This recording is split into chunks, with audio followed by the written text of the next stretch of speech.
उद्धव ठाकरेंच्या पत्रकार परिषदेनिमित्त बॅनरबाजी करण्यात आलेली आहे। वरळीतील NSCI डोम परिसरात ही बॅनरबाजी करण्यात आली आहे। तर वरळी परिसरात पत्रकार परिषदेची जय्यत देखील तयारी करण्यात आलेली आहे।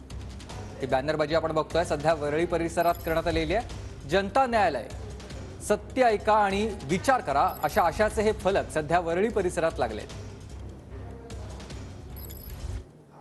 डोम परिसरामध्ये वरळीमधला हा परिसर आहे आणि या ठिकाणी आज उद्धव बाळासाहेब ठाकरे गटाचे पक्षप्रमुख उद्धव ठाकरे यांची पत्रकार परिषद आहे। एकंदरीत काही दिवसापूर्वी विधानसभा अध्यक्ष राहुल नार्वेकर यांनी दिलेल्या निर्णयाविरोधामध्ये आज ठाकरे गटाची ही महापत्रकार परिषदेचं आयोजन करण्यात आलेलं आहे। यासाठी या ठिकाणी मोठ्या प्रमाणात बॅनरबाजी करण्यात आलेली आहे। आपण पाहू शकता, जनतेच्या न्यायालयात सत्य ऐका आणि विचार करा अशा प्रकारचं आशयाचे बॅनर या ठिकाणी लावण्यात आले। एकंदरीत ही महापत्रकार परिषद जी आहे ती या ठिकाणी जनतेच्या अदालतमध्ये म्हणजे एकंदरीत जनतेसमोर आपले पुरावे मांडण्याचं काम जे आहे आज ठाकरे गट करणार आहेत।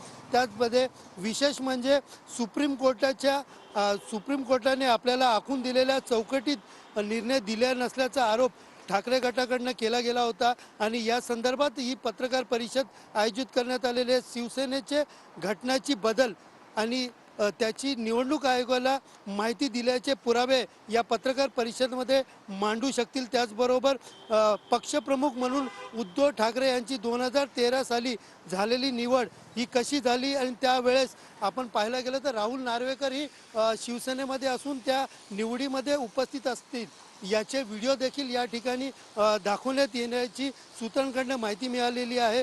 तर नेमका आज उद्धव ठाकरे या पत्रकार परिषदेमध्ये काय गोप्यस्फोट करणार याकडे सगळ्यांचं लक्ष लागलेलं आहे। कॅमेरा पर्सन योगेश गुरोसह सुनील जाधव, TV9 मराठी, मुंबई।